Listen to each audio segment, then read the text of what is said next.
రేవంత్ రెడ్డి కురిసి కూలిపోయే ఛాన్స్ చాలా ఎక్కువ ఉంది. అందుకే అన్ని ప్లేసులలో చెప్పుకుంటూ తిరుగుతున్నాడు, నేను లేస్తే ఇంకోటి కూర్చుంటాడు ఇయ్యడు అని చెప్పేసి. ఎందుకు అని అంటే ఎప్పుడైతే పంచాయతీ ఎలక్షన్స్ జరుగుతాయో అప్పుడు అది ఓడిపోయిన వెంటనే రేవంత్ రెడ్డి కుర్చీ లేచిపోతుంది. ఇంటెలిజెన్స్ రిపోర్ట్ ప్రకారము కాంగ్రెస్ పార్టీకి 15-20% ఓట్లు మాత్రమే వస్తాయి, కానీ బీఆర్ఎస్ కి 70% ఓట్లు వస్తాయి ఇప్పుడు కనుక ఎలక్షన్స్ జరుగుతాయి.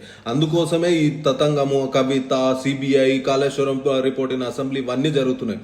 ఎప్పుడైతే పంచాయత్ ఎలక్షన్ జరుగుతాయో, జెడ్పీటీసీ ఎంపీటీసీ ఎలక్షన్ జరుగుతాయో, ఓడిపోతే గనక నెక్స్ట్ మినిట్ కాంగ్రెస్ ఎమ్మెల్యేలు, ఎంపీలు అందరు కూడా మంత్రులు మనోన్ని బలిం చేయడానికి రెడీగా ఉన్నారు. ఆ భయంతో రేవంత్ రెడ్డి ఇన్ని ప్లాన్లు వేస్తున్నాడు. కవితతో ఎపిసోడ్ రన్ చేపించడం అయినా, లేకపోతే కాళేశ్వరం సిబిఐ అని చెప్పి నాటకాలు ఆడడం అయినా, ఎప్పుడైతే బీఆర్ఎస్ పార్టీ పీక్ లో ఉంటుందో అప్పుడు మనోడు కవితను దించుతాడు. కవిత వస్తుంది, వీళ్ళిద్దరు బ్యాక్ ఎండ్ లో పక్కా నడుస్తుంది.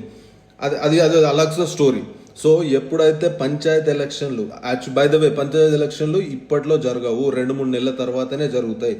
పంచాయత్ ఎలక్షన్లు జరిగినాయా, బీఆర్ఎస్ మెజారిటీతో గెలిచిందా ఏంది, గెలుస్తుంది. అది intelligence report from the government, బయట ఎక్కడి నుంచో కాదు, గవర్నమెంట్ ఇంటెలిజెన్స్ రిపోర్ట్ ప్రకారం 70% ఓట్ల మెజారిటీ తోటి ఇప్పుడు ప్రస్తుతం బీఆర్ఎస్ గవర్నమెంట్ ఉంది. ఇప్పుడు ఎలక్షన్ జరిగితే గెలవడానికి కాంగ్రెస్ ఓన్లీ 15-50%, బీజేపీ ఎక్కడ లేదు, పెద్ద వర్కౌట్ అయ్యే సీన్ లేదు ప్రస్తుతానికి. సో పంచాయత్ ఎలక్షన్లు జరిగిన వెంటనే మనోడు అవుట్, కానీ పంచాయతీ ఎలక్షన్లు పోస్ట్ పోన్ అవుతాయి. ఇప్పుడు జరగవు, కోర్టు సెప్టెంబర్ 30 లోపల జరగాలనింది, బట్ ఎలక్షన్స్ పోస్ట్ పోన్ అవుతాయి, పోస్ట్ పోన్ చేస్తాడు. మనోడు బ్యాడ్ సిచ్యువేషన్లు ఉన్నాడు.